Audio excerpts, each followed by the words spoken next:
அனைத்து உள்ளங்களுக்கும் பாரம்பரிய தமிழ்நாடு யோக பயிற்சி மையத்தின் அன்பான வணக்கங்கள். இந்த பதிவுல நாம மூல நோய்க்குண்டான ஆசனங்கள், முத்திரைகள், மூச்சு பயிற்சி பார்க்க போறோம். மூல நோய் நம்மளுடைய ஆசனவை பகுதியில சூட்டு கொப்பளம் மாதிரி வர்ற ஒரு சில பிரச்சனைகள் தான். இதை தவிர்க்கிறதுக்கு இது வராம தடுக்கிறதுக்கு என்னென்ன பண்ணலாம் அப்படின்னா, முதல்ல நம்மளுடைய உணவு முறைகள்ல கவனம் இருக்கணும். பிரச்சனை ஆரம்பிக்கிறதே அங்கதான். ஏன்னா நாக்கு ருசியா கேட்குது அப்படிங்கிறதுக்காக நம்ம உள்ள போட்டுறோம். அந்த சாப்பிட்ற நேரத்துக்கு மட்டும்தான் நாக்குக்கு ருசி தேவை. ஆனா அதுல இருக்கிற சத்துக்கள் எல்லாத்தையும் எடுத்து உடம்புக்கு கொடுக்க வேண்டியது நம்மளுடைய வயிற்று உறுப்புகள் தான். நாக்கு ருசிக்காக நம்ம சாப்பிடக்கூடாது. நம்மளுடைய உடல் தேவை அறிஞ்சு நம்ம உடம்புக்கு என்ன தேவையோ அதுக்கேற்ற மாதிரி உணவுகளை எடுத்துக்கணும். உடம்புல ஒரு சில பிரச்சனைகள் இருக்கு அப்படின்னா நாக்கு சொல்றதை கேட்கவே கூடாது. உடம்புக்கு என்ன தேவையோ அதைத்தான் நம்ம செய்யணும். இப்ப இந்த மூல நோய் இருக்கிறவங்க என்னென்ன ஆசனங்கள், என்னென்ன உணவுகளை எடுத்துக்கலாம் அப்படின்னா, எளிதா செரிமானம் ஆகக்கூடிய உணவுகளை எடுத்துக்கணும். அப்புறம் அதிக நார்ச்சத்து உள்ள உணவுகளை நீங்க அதிகமா எடுத்துக்கணும். எந்தெந்த உணவுகளை தவிர்க்கணும் அப்படின்னா, அதிக காரம் உள்ளது, புளிப்பு அதிகமா இருக்கிறது, கறி, இந்த மாதிரி உணவுகளை ரொம்ப செரிமானம் ஆகிறதுக்கு ரொம்ப அதிக நேரம் எடுத்துக்கக்கூடிய உணவுகள், இதெல்லாம் கண்டிப்பா நீங்க தவிர்க்கணும். குறிப்பா அசைவ உணவு சாப்பிட்றவங்க கறிகளை தவிர்த்துக்கோங்க. குறிப்பா கோழிக்கறியை கட்டாயம் நீங்க தவிர்க்கணும். முடிஞ்ச அளவுக்கு எவ்வளவு எளிதா செரிமானம் ஆகக்கூடிய உணவுகளை எடுத்துக்கோங்க. காய்கறிகள் நிறைய எடுத்துக்கோங்க. பழங்கள், நார்ச்சத்து அதிகம் இருக்கிற பழங்கள், காய்கறிகளை அதிகமா எடுத்துக்கோங்க. சாப்பிடும்போது நல்ல மென்னு சாப்பிடுங்க. அந்த எச்சிலோட விழுங்கி சாப்பிடுங்க.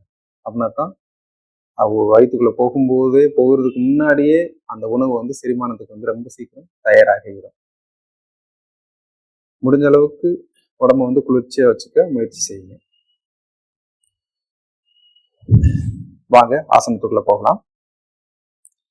இப்ப இந்த பயிற்சியில நாம ஆசனங்கள், முத்திரைகள், மூச்சு பயிற்சி, அதுக்கப்புறம் சாவாசனம் பார்க்க போறோம். இப்ப நீங்க ஆசனம் தயாரிக்கிறதுக்கு முன்னாடி ஒரு சில எளிய உடற்பயிற்சி செய்யணும். காலையில எந்திரிச்ச உடனே நீங்க அவசரம் எடுத்த உடனே ஆசனத்துக்குள்ள போக வேண்டாம். ஒரு சில உடற்பயிற்சி செய்யணும். அந்த உடற்பயிற்சிக்கு உண்டான காணொலியை நான் கீழே பதிவிடுறேன், அதை பார்த்துக்கோங்க. அதை முடிச்சதுக்கு அப்புறம் நீங்க அந்த ஆசனத்துக்குள்ள வாங்க. முதல்ல நம்ம ஆசனத்துக்குள்ள போகலாம். வாங்க. முதல் ஆசனம். எப்பயுமே ஆசனங்கள் பண்ணும்போது எவ்வளவு எளிமையா பண்ண முடியுமோ அவ்வளவு எளிமையா பண்ணுங்க. ஆசனங்கள் பண்றதுக்கு முன்னாடி என்னென்ன கவனிக்கணும், எப்படி ஆசனங்கள் பண்ணணும் அப்படிங்கிறதுக்கு உண்டான காணொலியும் நான் பதிவிடுறேன். அதையும் பார்த்துட்டு அதுக்கப்புறம் ஆசனங்கள் பண்ண ஆரம்பிங்க. ஒரு சின்ன குறிப்பு, உடம்பு எப்பெல்லாம் மேல போகுதோ அப்பெல்லாம் மூச்சு இழுக்கணும், எப்போ முக்கில வருதோ அப்பெல்லாம் மூச்சு விடணும். அதை கவனிச்சு பண்ணுங்க. அதை பத்தியான தெளிவான காணொலி கீழே போட்டிருக்கிறேன், அதை பார்த்து நீங்க தெரிஞ்சுக்கோங்க. இப்போ ஆசனத்துக்குள்ள போகலாம். முதல் ஆசனம் பர்வதாசனம், இல்ல அதோ முத்த சாவாசனம் சொல்லுவாங்க. இது எப்படி பண்றதுன்னா, முதல்ல குப்புறப்படுத்திக்கோங்க. குப்புறப்படுத்திட்டு நெஞ்சுக்கு நேரம் இப்படி கை வச்சுக்கோங்க. கால் ரெண்டையும் ஃப்ரீயா விட்டுட்டு இந்த முன்னங்காலம் அடக்கிட்டு நல்லா ஊண்டிக்கோங்க. ஊண்டிட்டு இரு கையை நல்லா ஊண்டிட்டு மூச்சை நல்லா இழுத்துக்கோங்க. முதல்ல இப்ப மூச்சை விட்டுக்கிட்டேயும் இப்படி வரணும். நீங்க கை கால் மட்டும்தான் கீழே இருக்கும். ஒரு சிலருக்கு இந்த கால் நீங்க தூக்கி இருப்பீங்க. அப்படி தூக்காம இயல்பா கீழே விடுங்க. இன்னும் அந்த குதிங்கால் கீழே தொட்டு இருக்காது. அப்ப என்ன பண்ணணும் அப்படின்னா, கை கால்ல முன்ன பின்ன அசைக்காம நகர்த்தாம முடிஞ்ச அளவுக்கு நீங்க உங்களுடைய தோலை நல்லா உள்பக்கமா நல்லா அழுத்துங்க. அப்போ இந்த குதிங்கால் கீழே உட்காரும். இந்த ஆசனத்துல இருக்கும்போது மூச்சை இயல்பா வச்சுக்கோங்க. மூச்சை விட்டுட்டே ஆசனத்துக்குள்ள வந்தாலும் மூச்சை இயல்பா வச்சுக்கோங்க. 1ல இருந்து 5 வரைக்கும் எண்ணுங்க. 1, 2, 3, 4, 5. இப்போ மூச்சு இழுத்துக்கிட்டே மெதுவா முட்டியை கீழே வச்சுக்கோங்க. கவனம் இருக்கட்டும். ஆசனத்துக்குள்ள போகும்போது மூச்சு விட்டுக்கிட்டே போயிட்டு அங்க போனோன்னு மூச்சை இயல்பா வச்சுக்கோங்க. ஆசனத்தை விட்டு வெளில வரும்போது மூச்சு இழுத்துட்டு வெளியில வந்துருங்க. மறுபடியும் பண்ணலாம். மூச்சு இழுத்துக்கோங்க. மூச்சு விட்டுட்டே ஆசனத்துக்குள்ள போங்க. 1, 2, 3, 4, 5. மூச்சு இழுத்துக்கிட்டே கீழே வாங்க.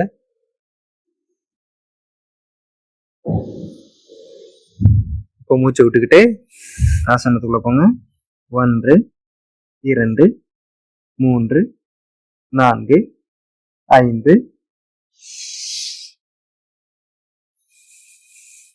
இப்போ மூச்சை விட்டுக்கிட்டேவும் காலை மடக்கிட்டு இந்த வஜ்ராசனம், அதாவது சசங்காசன நிலைக்கு வந்துருங்க. மூச்சை இயல்பா வச்சுக்கோங்க. தோள்களை முடிஞ்ச அளவுக்கு எவ்வளவு தளர்வா வைக்க முடியுமோ அவ்வளவு தளர்வா வச்சுக்கோங்க. 1ல இருந்து 10 வரைக்கும் எண்ணுங்க.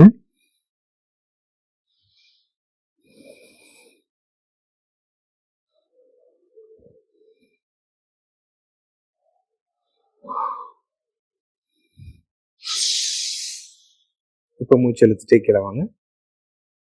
மூச்சு இயல்பா வச்சுக்கோங்க. சரி, இப்போ 2வது ஆசனம் என்னன்னா விபரீத கரணி. இந்த விபரீத கரணி எப்படி பண்றது அப்படின்னா, முதல்ல கீழே உட்காந்துக்கோங்க. உட்காந்துட்டு இப்போ மேல் நோக்கி படுத்துக்கோங்க. மேல் நோக்கி படுத்துட்டு இந்த கை ரெண்டையும் கீழே வச்சுக்கோங்க. கீழே வச்சுட்டு கால் ரெண்டையும் மடக்கிட்டு கைக்கு நேரம் வச்சுக்கோங்க. கால் ரெண்டையும் மடக்கிட்டு இடுப்பு கொஞ்சம் மேல தூக்கிட்டு இடுப்பு கடியில கைகளை வச்சுக்கோங்க. ஒரு கை கீழே இருக்கணும், ஒரு கை மேல இருக்கணும். மேல இப்படி வச்சுட்டு மெதுவா இந்த கால்களை 90 கோணத்துல, டிகிரி கோணத்துல மேல வச்சுக்கோங்க. கால் கட்டை வரலையே கவனிக்கணும். ஆரம்பத்துல பண்றவங்க 1ல இருந்து 10 வரைக்கும் எண்ணுங்க. எண்ணிட்டு அப்புறம் மெதுவா கீழே கொண்டு வந்துருங்க. இப்போ 1ல இருந்து 10 வரைக்கும் எண்ணலாம். 1, 2, 3, 4, 5, 6, 7, 8, 9, 10. மெதுவா காலை மடக்கிட்டு காலை கீழே கொண்டு வந்துருங்க. உங்களுக்கு முடிஞ்சா அப்படியே உட்காந்துக்கோங்க, இல்லைன்னா கையை எடுத்துருங்க. இப்போ மறுபடியும் பண்ணலாம். இடுப்பு தூக்கிட்டு கைகளை ஒண்ணுக்கு கீழே ஒண்ணு வச்சுட்டு காலை நல்லா மேல தூக்கிட்டு இந்த கால் கட்டை வரலையே கவனிங்க. 1ல இருந்து 10 வரைக்கும் எண்ணுங்க. மூச்சு இயல்பா இருக்கட்டும். ஆசனத்துல மூச்சு இயல்பா இருக்கட்டும். 1, 2, 3, 4, 5, 6, 7, 8, 9, 10. இப்போ காலை மடக்கிட்டு மெதுவாக கீழே கொண்டு வாங்க. கையை எடுத்துக்கோங்க. மறுபடியும் ஆசனத்துக்குள்ள போகலாம். 1, 2, 3, 4, 5, 6, 7, 8, 9, 10. மெதுவா காலை கொண்டு வரலாம். இது விபரீத கர்ணி. இந்த விபரீத கர்ணியில நிறைய வித்தியாசமான ஆசனங்கள் உண்டு. ஒவ்வொரு ஆசனங்களும் ஆசனங்கள் கிட்டத்தட்ட 88,000க்கு மேல இருக்க ஆசனங்கள் இருக்கு. ஒவ்வொரு ஆசனங்கள்லயும் விதவிதமான ஆசனங்கள், பல்வேறு நிலைகள் உண்டான ஆசனங்கள் உண்டு. இந்த விபரீத கர்ணி எப்படி பண்ணலாம் அப்படின்னா, இது ஆரம்ப நிலை. ஒரு சிலருக்கு ரொம்ப முடியாதவங்க, அந்த காலை தூக்க முடியாதவங்க, கொஞ்சம் எடை அதிகமா இருக்கிறவங்க எப்படி பண்ணுவாங்க அப்படின்னா, ஓரமா நல்லா படுத்துக்கணும். படுத்துட்டு இந்த கால் ரெண்டையும் சோறு மேல வச்சுக்கணும். இந்த சோத்துக்கும் உங்களுடைய இடுப்புக்கும் ரொம்ப இடைவெளி இருக்கக்கூடாது. நல்லா ஒட்டி உட்காந்துக்கணும். அதை எப்படி பண்றது அப்படிங்கிறத நான் கடைசியில செஞ்சு காட்டுறேன். இப்போதைக்கு இதை பண்ணுங்க. ரொம்ப எடை இருக்கிறவங்க இந்த ஆசனங்களை வந்து விட்டுருங்க. கடைசியா நம்ம அதை செஞ்சுக்கலாம். இப்போ இந்த விபரீத கர்ணி வந்து சோரோரத்துல எப்படி பண்றது அப்படின்னா, நல்லா இப்படி சோரோரமா நல்லா படுத்துக்கோங்க. நல்லா இப்படி ஒட்டி படுத்துக்கணும். உங்களுடைய அந்த இடுப்பு கீழ்ப்பகுதி வந்து நல்ல சோரத்துல ஒட்டி இருக்கணும். ஒட்டி இருந்துட்டு காலை வந்து அது மேலே தேய்ச்சிக்கோங்க. இது உடல் அதிக எடை இருக்கிறவங்க, ரொம்ப நேரம் காலத்துக்கு வைக்க முடியாதவங்க இப்படி வச்சிருக்கலாம். பெண்களுக்கு வந்து இது ரொம்ப ரொம்ப நல்ல ஆசனங்கள். அவங்களுடைய மாதவிடை பிரச்சனை, தலைக்கு ரத்த ஓட்டம், இடுப்பு பகுதிக்கு, கர்ப்பப்பைக்கு நல்ல ரத்த ஓட்டம் பாயக்கூடிய ஆசனங்கள். இந்த மாதவிடை பிரச்சனைகளும் சரியாகும். இப்படி இந்த நிலையில இருக்கும்போது 20ல இருந்து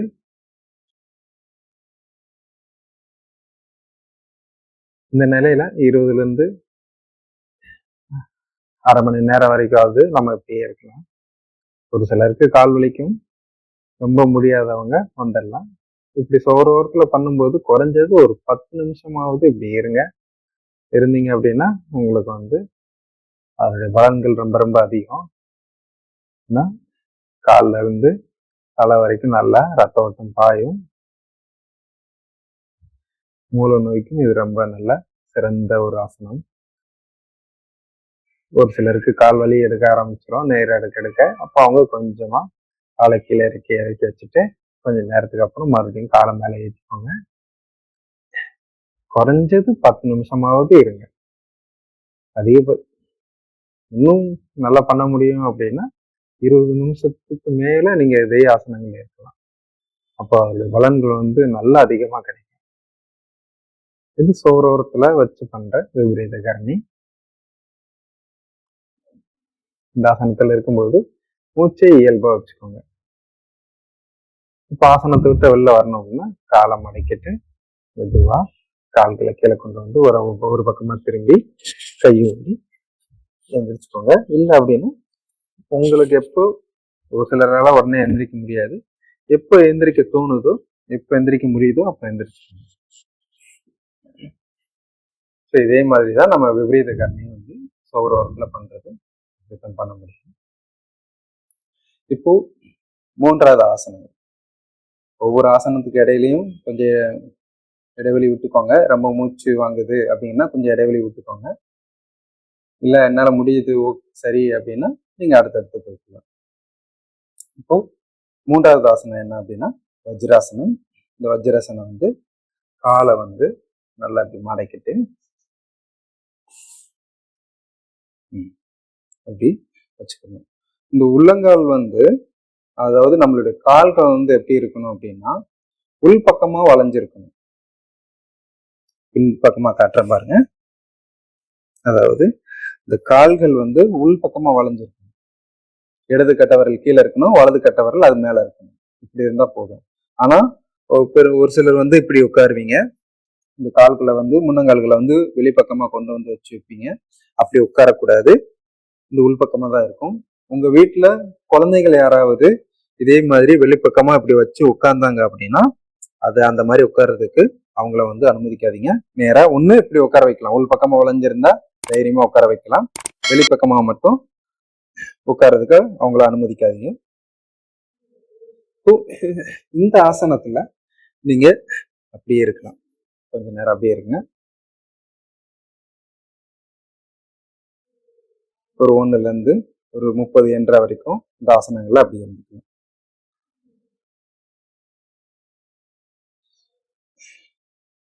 இந்த ஆசனம் முடிஞ்சதுக்கு அப்புறம் வந்துட்டு மச்சாசனம். இந்த மச்சாசனம் எப்படி பண்றது அப்படின்னா முதல்ல வஜ்ராசனத்துல இருந்து வெளியில வந்துருங்க. வெளியில வந்துட்டு முதல்ல கீழே படுத்துக்கோங்க. மேல் நோக்கி படுத்துக்கிறணும். மேல் நோக்கி படுத்துட்டு இந்த கை ரெண்டையும் நல்லா கீழே வச்சுக்கோங்க. முடிஞ்ச அளவுக்கு நல்லா தளர்வா படுத்துக்கோங்க. படுத்துட்டு கை ரெண்டையும் கீழே வச்சுட்டு இந்த முழங்கையை வந்து நல்லா கீழே அழுத்தின மாதிரியாகவும் அழுத்திட்டு உங்களுடைய தலையை எப்படி ஊண்டிக்கோங்க. மார்பு வந்து நல்லா மேலே தூக்கணும். மூச்சை இயல்பா வச்சுக்கோங்க. 1லேருந்து 5 வரைக்கும் எண்ணுங்க. 1 2 3 4 5. ஆசனத்தை விட்டு வெளில வந்துருங்க. கொஞ்சம் இயல்பு நிலைக்கு வந்ததுக்கு அப்புறம் 1 2 3 4 5. மெதுவா கீழே வாங்க. கைகளை ஆசனத்துக்குள்ள வரும்போதும் சரி, ஆசனத்தை விட்டு வெளியில போகும்போதும் சரி, கையை நல்லா ஊண்டி வாங்க. ஆசனத்துக்குள்ள போனதுக்கு அப்புறம் நீங்க கைகளை வந்து சாதாரணமா வச்சுக்கலாம். மறுபடியும் பண்ணலாம்.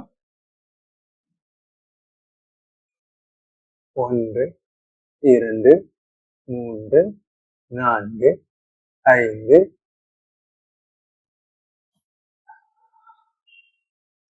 மெதுவா நீங்க உடம்பு வந்து தளர்த்திக்கோங்க.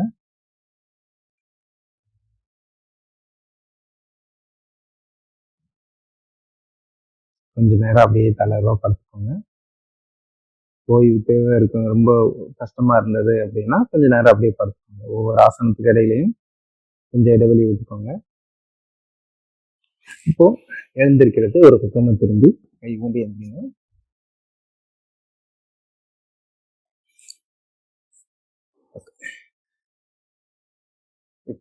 இப்போ இதுக்கு அடுத்த ஆசனங்களை என்ன பண்ணலாம் அப்படின்னா பவன முக்தாசனம். இந்த பவன முக்தாசனம் எப்படி பண்றது அப்படின்னா அதுதான் படுத்துக்கிட்டு படுத்துக்கோங்க. கீழே மேல் நோக்கி படுத்துட்டு இந்த பவன முக்தாசனம் யாரு பண்ணக்கூடாது அப்படின்னா முதுகு வலி அதிகம், அதாவது இந்த கழுத்து வலி, முதுகு வலி, இந்த தோல் வலி இருக்கிறவங்க இந்த பவன முக்தாசனம் பண்ணாதீங்க. எப்படி பண்ணலாம், அவங்க எப்படி பண்ணலாம்ங்கிறத ஃபர்ஸ்ட் சொல்லிடுறேன். என்ன பண்ணணும் அப்படின்னா ஆரம்பத்துல பண்றவங்க ஒரு கால் மட்டும் எடுத்துக்கோங்க. ஒரு காலை எடுத்துட்டு அந்த தோல் வலி, கழுத்து வலி அப்படி இருக்கிறவங்க இப்படி மட்டும் பண்ணுங்க போதும். கால்களை வந்து நல்லா ஒரு ஃபர்ஸ்ட் முதல்ல ஒரு காலை மடக்கி மார்போட சேர்த்து வயிறு நல்லா அழுங்குற மாதிரி பிடிச்சுக்கோங்க. 1லேருந்து 5 வரைக்கும் எண்ணுங்க. மூச்சு இயல்பா வச்சுக்கோங்க.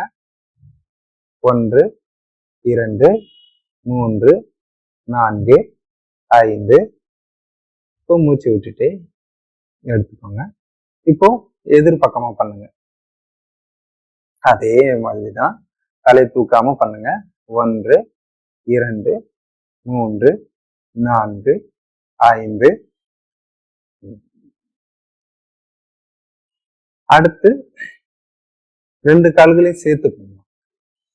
2 கால்களையும் நல்லா அப்படி சேர்த்து வச்சுட்டு நல்லா பிடிச்சுக்கோங்க. பிடிச்சிட்டு இதே மாதிரி பண்ணணும், தலையை தூக்காம. 1 2 3 4 5. இது ஆரம்பத்துல பண்றவங்க இதே மாதிரி பண்ணலாம். கொஞ்சம் பழக்கம் ஆயிடுச்சு அப்படின்னா நீங்க ஒவ்வொரு காலம் தனித்தனியா பண்ணாம நேரடியாவேவும் 2 காலுக்கும் பண்ணிக்கலாம். இப்போ இந்த தலைவலி, முதுகு வலி பிரச்சனை இல்லாதவங்க எப்படி பண்ணலாம் அப்படின்னா அதே முறைதான், ஆனா தலையை தூக்கி பண்ண போறோம். மூச்சை நல்லா இழுத்துட்டு மூச்சை விட்டுக்கிட்டே தலையை மேல தூக்கி தலையை வச்சு முட்டியை தொடணும். மூச்சு இழுத்துக்கோங்க. இப்போ மூச்சை விட்டுட்டே மேல போங்க.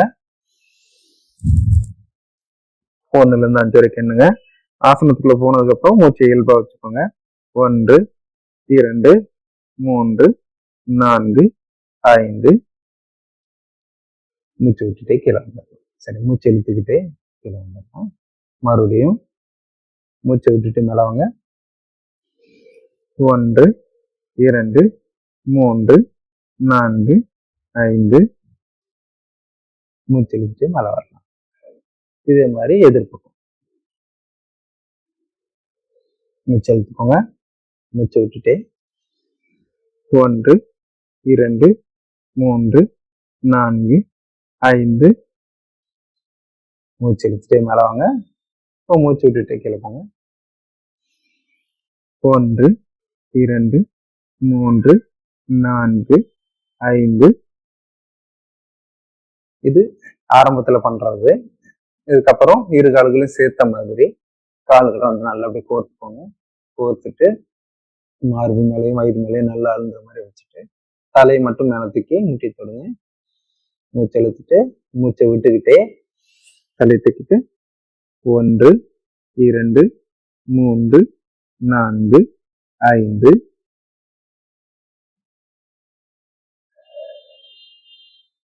மெதுவா நீங்க ஆசனத்தை விட்டு வெளியில வந்துடலாம்.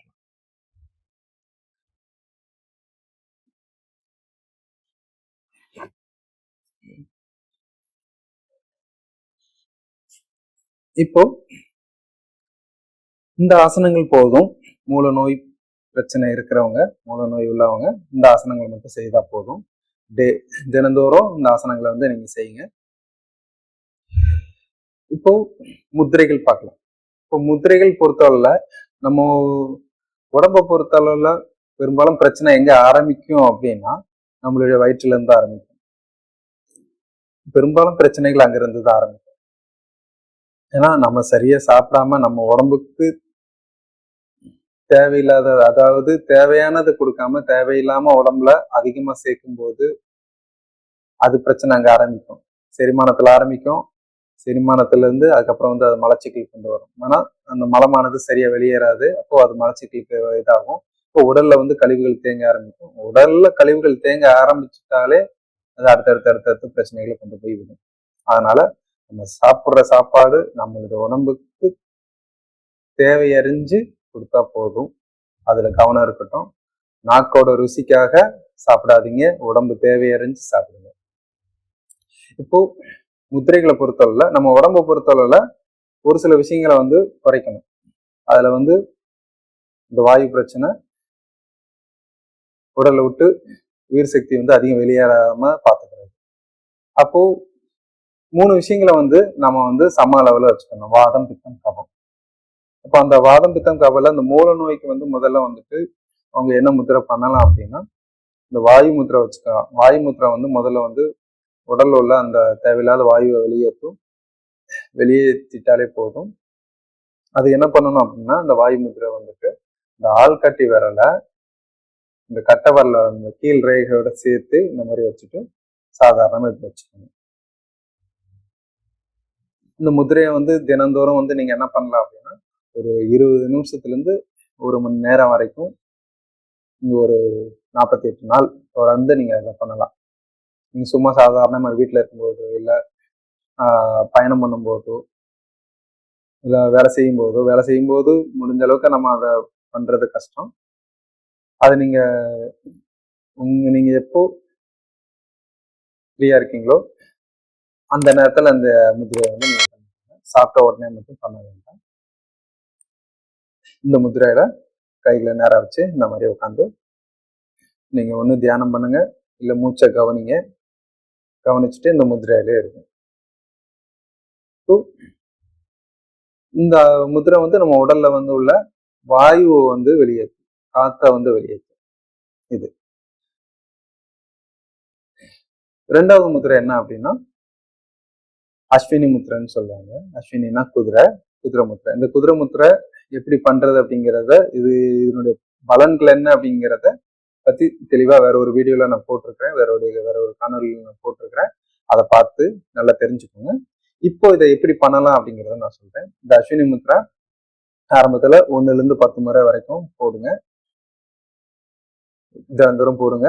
ஆரம்பத்துல பண்ணும்போது கொஞ்சம் எரிச்சல் இருக்கும். அதாவது அது எங்க எரிச்சல் இருக்குங்கிறது நான் சொல்றேன்.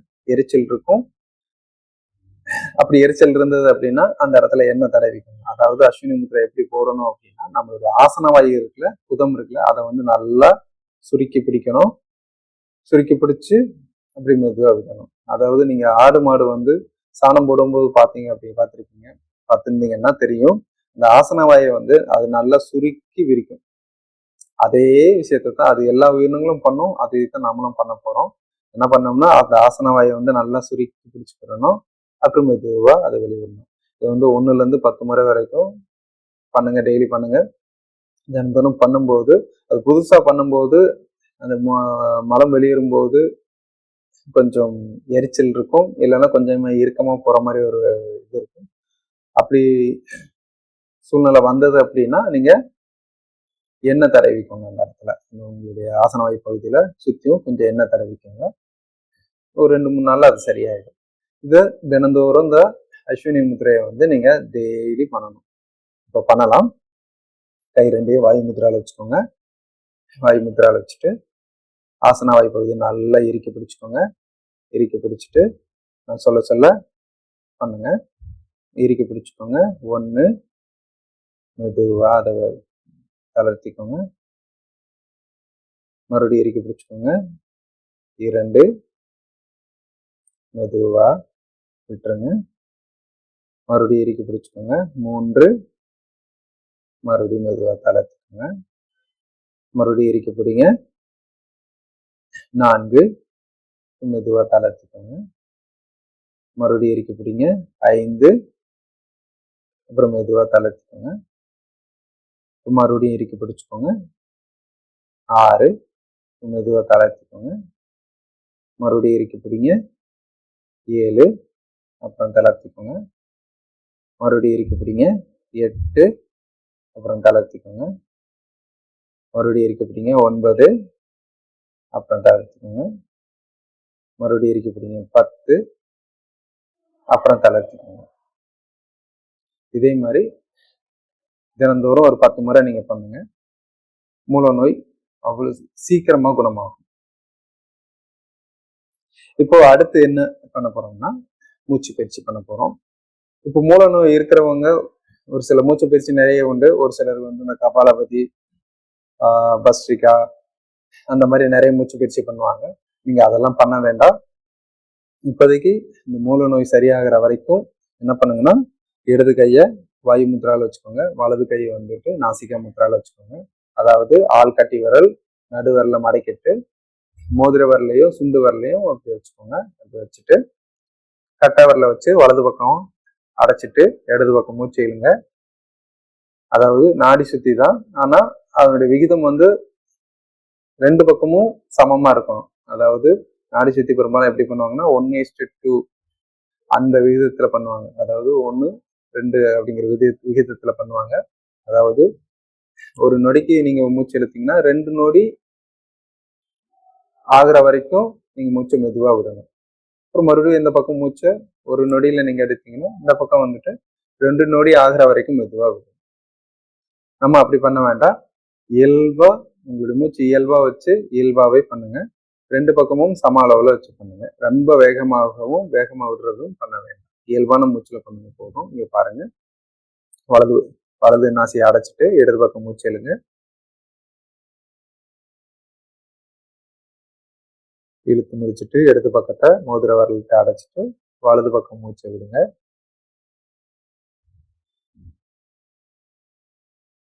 இப்போ வலது பக்கம் மறுபடியும் மூச்சு உள்ள இழுங்க.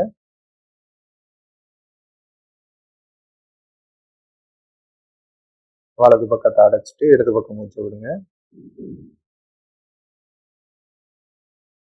மறுபடியும் இடது பக்கத்தை மூச்சு இழுங்க.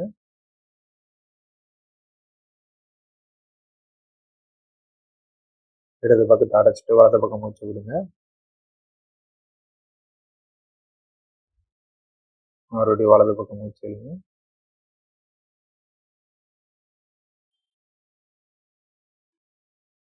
இடது பக்கம் மூச்சு விடுங்க.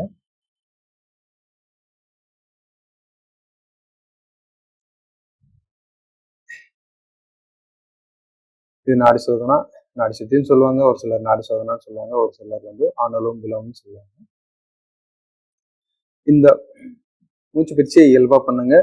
ஆரம்பிக்கிறதும் இடது பக்கம் மூச்சு இழுத்து ஆரம்பிக்கணும். முடிக்கும் போதும் இடது பக்கம் மூச்சு விட்டுட்டு முடிக்கணும். இதை ஒரு 5 நிமிஷம் வரைக்கும் நீங்க பண்ணுங்க. தினந்தோறும் வந்து ஒரு 5 நிமிடங்கள் பண்ணுங்க போதும். இதெல்லாம் முடிச்சதுக்கு அப்புறம் நீங்க ஒரு 10 நிமிஷம்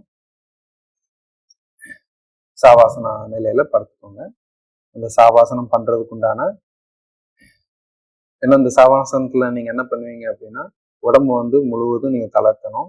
இது தளர்த்தலைன்னா என்ன ஆகும் அப்படின்னா அன்றைய நாள் முழுவதும் உங்க உடம்பு வந்து ரொம்ப இறுக்கமா ஒரு மாதிரியா இறுக்கமா இருக்கிற மாதிரியே ஒரு சூழ்நிலை இருக்கும். அப்போ உங்களால கவனம் வந்து அடிக்கிறது ரொம்ப சிதறும். அதை ஏன்னா உங்களுடைய தசைகளை வந்து நல்ல ஆசனங்கள் பண்ணும்போது இறுகி இருக்கு, உங்களே எரியாம இறுக்கி பிடிச்சிருப்பீங்க. அப்போ அந்த குறிப்பா அந்த தோள்கள்ல முதுகுலாம் ரொம்ப இறுக்கமா பிடிச்சிருப்பீங்க. அதை தளர்த்தணும் அப்படின்னா, அது இயல்பு நிலைக்கு கொண்டு வரணும் அப்படின்னா நீங்க சவாசனம் கட்டாயம் செய்தாக வேண்டும். 5லிருந்து 10 நிமிடங்கள் கண்டிப்பாக செய்யணும். இப்போ அந்த சவாசனம் பண்றதுக்கு உண்டான காணொலியை வந்து நான் பதிவிடுறேன். அதுல என்ன சொல்றாங்களோ அதை அப்படியே நீங்க பின்பற்றி பண்ணும்போது உங்க மொத்த உடம்பு வந்து முழுவதும் தளர்த்த முடியும். அந்த காணொலிக்கு உண்டான லிங்கையும் நான் கொடுக்குறேன். அதுல பார்த்து நீங்க அதை இது பண்ணிக்கோங்க. இந்த ஆசனங்கள் தினந்தோறும் பண்ணுங்க. மூல நோய் வந்து கூடிய விரைவில் குணமாகும். மூல நோய் இருக்கிறவங்களுக்கு எவ்வளவு சீக்கிரம் குணமாக வேண்டுமோ அவ்வளவு சீக்கிரம் குணமாகும். அதற்கு இறைவனை பிரார்த்திக்கிறேன். மீண்டும் வேற ஒரு பதிவில் சந்திக்கலாம். நன்றி, வணக்கம்.